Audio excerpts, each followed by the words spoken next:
guys, girls, now my pals, listen mine. Today we got Quincy's Tavern. X-Mail Reader. Quincy X-Mail Reader, let's go. Today was sitting in the tavern. Quincy was doing his business. It was St. Patrick's Day. Everyone was excited. St. Patrick was probably going to come around, giving his gold like always.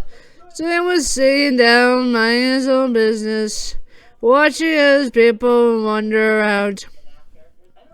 Lucifer walked in beside Tilly's desk area. As though they were right, Lucifer asked, the voice tinged with, "Are you planning something?"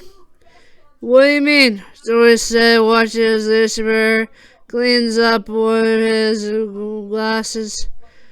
"You know," he takes a swing of his glass, after cleaning the outer rim.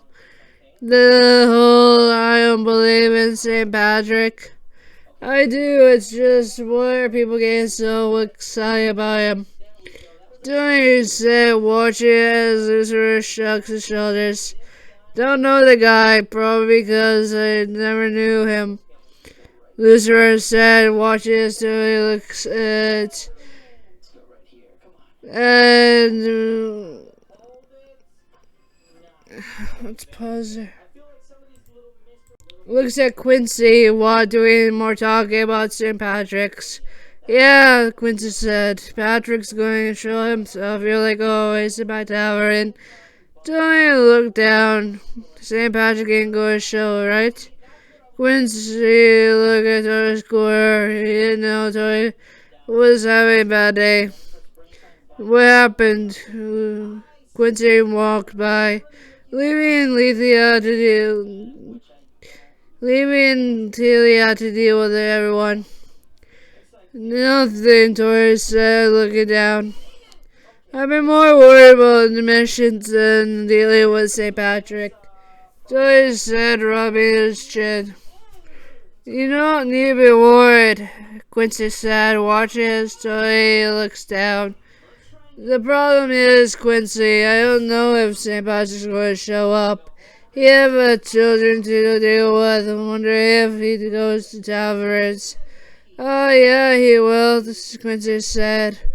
"He always does. What if a door swings open, and yet you still believe I always come to your tavern when you're not looking?" A voice, mellow in a Scottish accent, said. "See, I told you," Quincy said, smiling.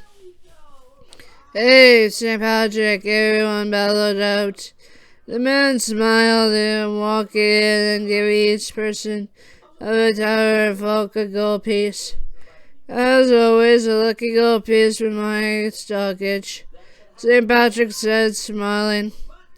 Tony looked away, mumbling to himself, but Lucifer heard. "You always come later in the day. Why not come early?"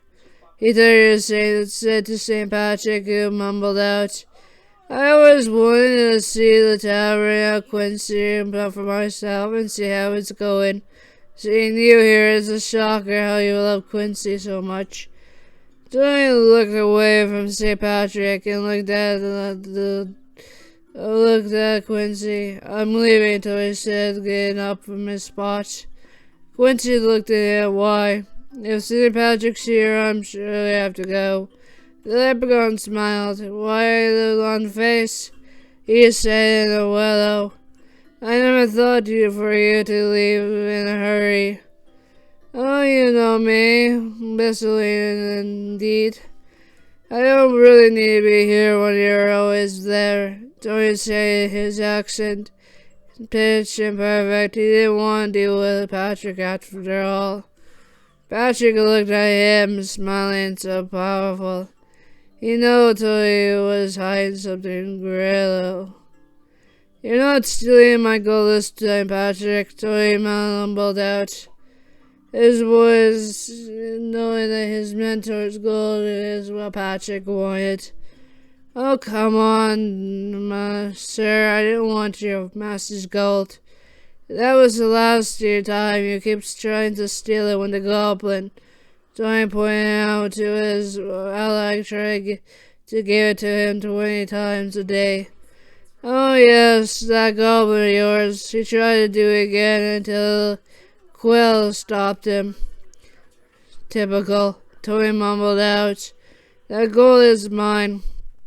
My mentor found it fair and square. You're not allowed to get it. He created his own by himself. You remember that, don't you? Yes, I know. I'm sorry. I should have known better, Patrick said, looking down and away from him. Yet you're here bellowing out that it's your fair and square money, Patrick. And now you're trying to get it from me. Now I'm off.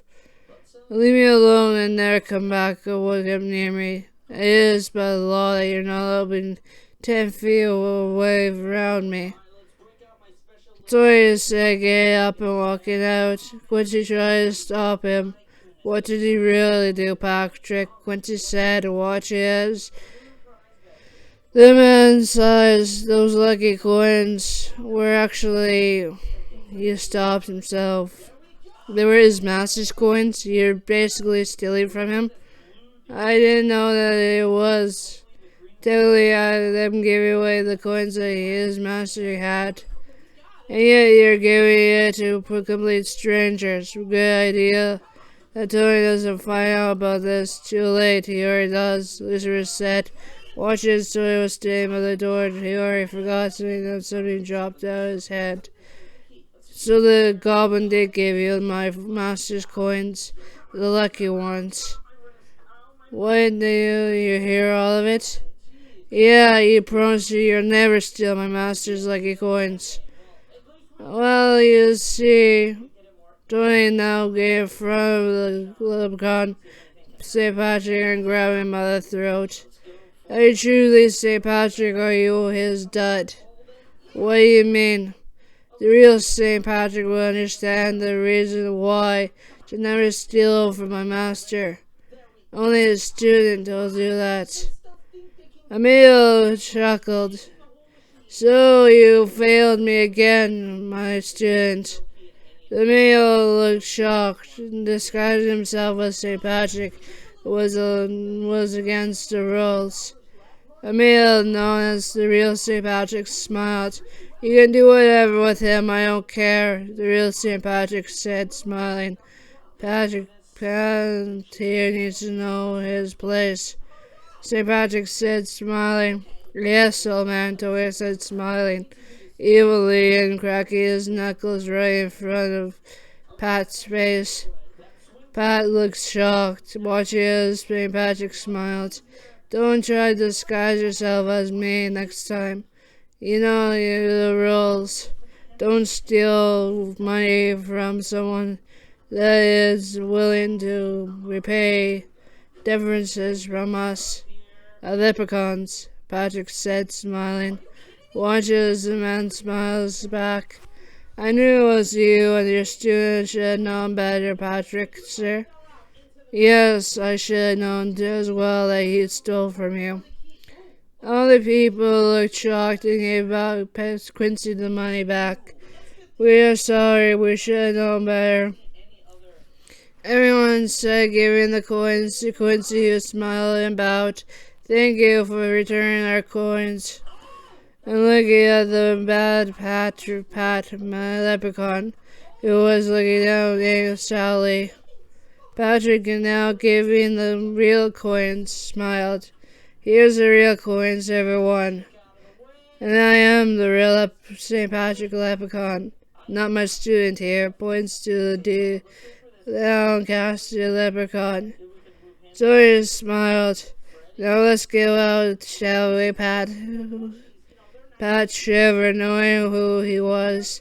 The strong barb and Ranger is going to give him a lecture, knowing what he is going to do. Quincy smiled, watching as Toy walks out with the leprechaun in his grasp. Pat now shivering for his life. Patrick laughing. May I get some ale? Patrick asked, watching and hearing the squeals a pad, calling for help, but no one going to save him, knowing what happened, and no one wants to deal with Tony's anger. I hope you guys enjoy. Peace out, Hero Squad.